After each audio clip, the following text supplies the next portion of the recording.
Жизнь начинается до рождения. Это основной посыл проекта «Балатап», что в переводе с башкирского означает «рожай детей». Обсудим инициативу вместе с руководителем проекта Дианой Фараховой. Диана, здравствуйте.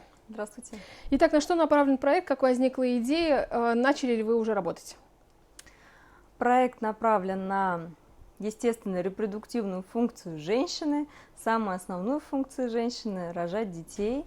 Наша задача – увеличить рождаемость в республике, ну или как минимум помочь в этом вопросе женщинам репродуктивного возраста, фертильного возраста, так называемом на медицинском языке.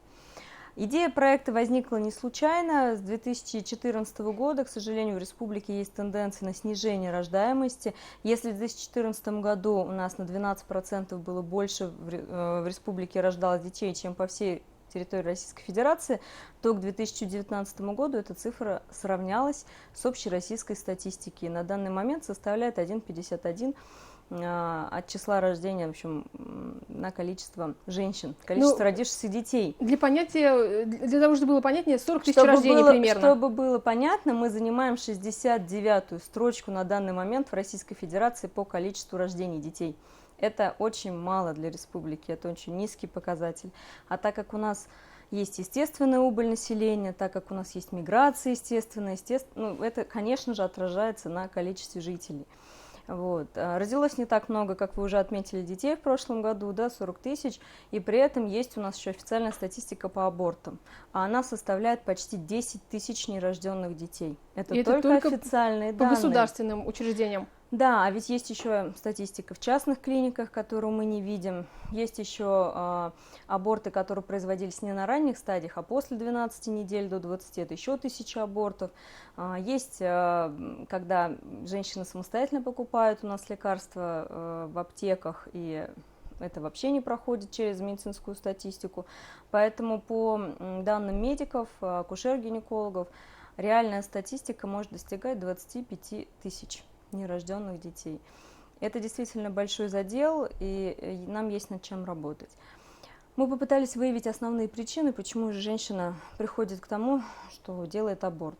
Причин на самом деле немного, они, как правило, у всех одинаковые, в корне имею в виду. Это либо отсутствие партнера, да, отсутствие мужа у женщины, она, естественно, думает о том, что она не справится с такой нагрузкой. Это отсутствие жилищных условий, съем квартиры, или когда живут они в большой семье, где еще помимо мужа и жены проживает 5-6 родственников. Конечно, это влияет на принятие таких решений.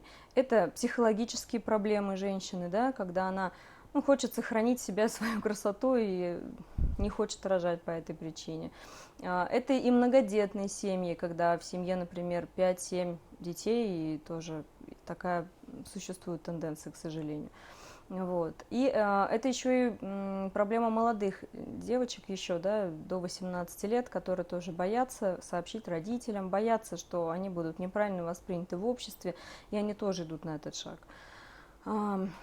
То есть, если в общем говорить, что все причины можно определить как психологические, социальные, финансовые причины, да, разделить их таким образом. Откуда родилась идея проекта? Еще один вопрос уточню вас, Диан. По данным Минздрава, за 2015 год в России каждый 6-й ребенок, который не родился, он не родился, потому что муж был против. Вот это тоже одна из самых распространенных причин. Как здесь работать, как переубедить семью можно? Вот, на ваш взгляд. Да, это относится к одной из психологических, да, действительно, проблем. Такая тенденция есть. Мы работаем с категорией отцов, будущих отцов тоже. Есть отдельная тема у нас в проекте, посвященная как раз этому блоку. Еще раз уточню, все-таки как можно переубедить отца? Переубедить отца. Вы знаете, мы взяли социальный блок, мы взяли социальные ролики на эту тему, сделали их самостоятельно, записали их от лица мужчин, которые являются уже отцами, многодетными отцами, отцами девочек. Записали от них живое обращение о том, как это было, когда они впервые встретились со своим ребенком. Это очень трогательно. Даже просто вот сейчас, вспоминая, рассказывая вам, я испытываю чувство трогательности. И их невозможно не зацепить. Эти ролики, они уже практически готовы, мы будем показывать их и в женских консультациях, и транслировать, и я думаю, ваш телеканал с удовольствием подключится к этим социальным проектам, показывать в любых доступных местах, где это возможно, и общаться с мужской аудиторией. Потому что женщина, она ведь в женской консультации признается честно, почему она это делает. Муж не хочет. Да, это причина. И она понятна. Значит, нужно разговаривать, хотя бы пытаться поговорить с этим мужчиной. Может быть, мы сможем переубедить его. Диана, вы работаете с Министерством семьи, труда и социальной защиты населения Башкортостана. Как строится это сотрудничество? Мы работаем с центром «Семья», мы работаем с психологами этого центра. Так как проект на сегодняшний день грантовый, мы выиграли 3-й конкурс гранты Фонда содействия гражданскому обществу. Сумма гранта не очень большая, поэтому проект пилотируется не по всей территории Республики Башкортостан, а только в 10 районах и городах пилотных, там, где по официальной статистике в 2019 году было наибольшее количество абортов. Ну, естественно, мы говорим о крупных городах республики, вот, и захватываем близлежащие районы. Во всех этих районах и городах с нами сотрудничает Центр «Семья», их службы психологической поддержки.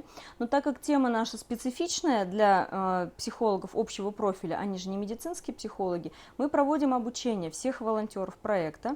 Это и медицинские работники, сотрудники женских консультаций, это и психологи, это и представители Министерства образования, так как наш проект затрагивает не только женщин фертильного возраста, но и молодое поколение, школьников, начиная с 8 класса, учеников СУЗов, вузов, категорию детей-сирот и оказавшихся в трудной жизненной ситуации.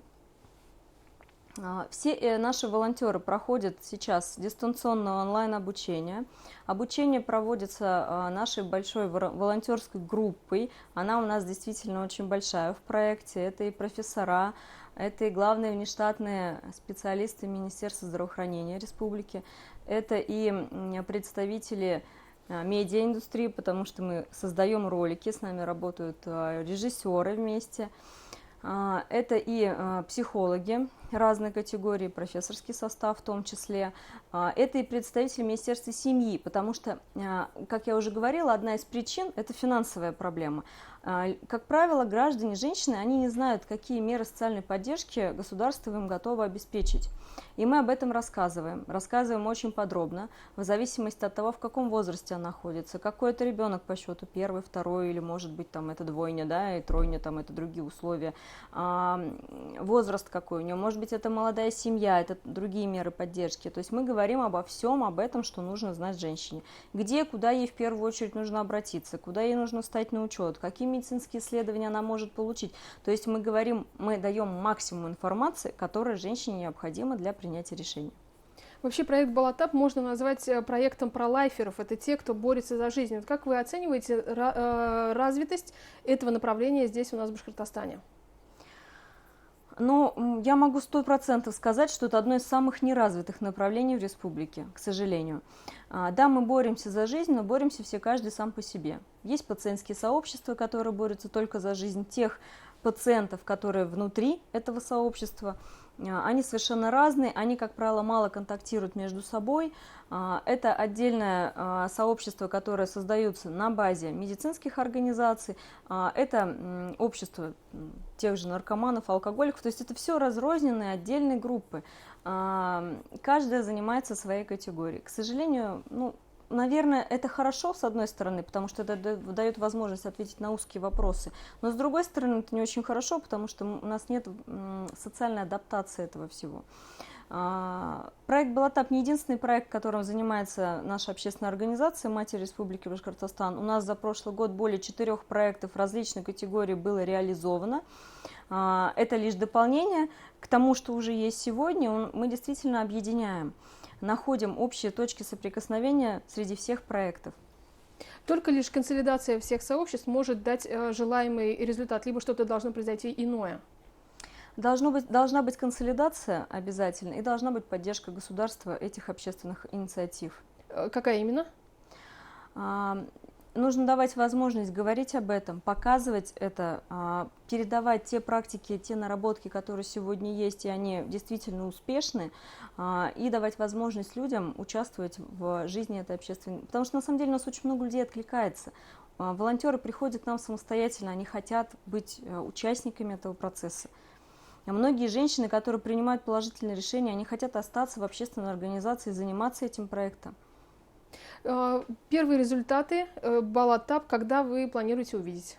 И в чем они будут выражаться? К сожалению, вот ситуация, которая сейчас есть в стране, в мире, у нас в республике, она не позволяет теми темпами, которые мы планировали изначально, проводить, мы вынуждены проводить очень много дистанционных мероприятий, не иметь возможности сейчас выезжать на территорию, к сожалению, да, ну и на самом деле мы это делаем намеренно, чтобы не вовлекать сейчас людей, общаться между собой, все-таки сохранять социальную дистанцию, масочный режим и так далее. Поэтому большинство мероприятий мы проводим дистанционно, мы проводим онлайн-школы для беременных уже на сегодняшний день, это первый этап.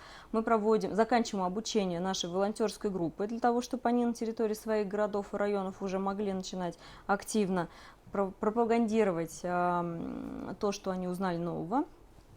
Вот. И основные мероприятия выездные мы планируем начать после выхода на плато. Диана, ваши рекомендации, если можно коротко, женщинам, которые находятся в ожидании детей, но в раздумьях, что им делать дальше? Вот ваши слова. Я мама, моей дочери 11 лет, и самая главная рекомендация, смысл жизни женщины начинается после рождения ребенка. Это то, что мотивирует, это то, что заставляет жить, заставляет двигаться дальше. Радостнее событий, успехов своего ребенка просто нет в жизни, ни для одного человека, что для мамы, что для отца. Никогда не стоит сомневаться, каждый ребенок приходит, он приносит свое чудо, свое счастье в эту жизнь, и если есть возможность у тебя подарить эту жизнь, подари ее. Спасибо большое, Диана. Я напомню, что гостем программы «Интервью» в эфире главного телеканала Республики была Диана Фарахова, руководитель проекта «Балатап». И мы говорили о том, что жизнь начинается еще до рождения. Оставайтесь на БСТ.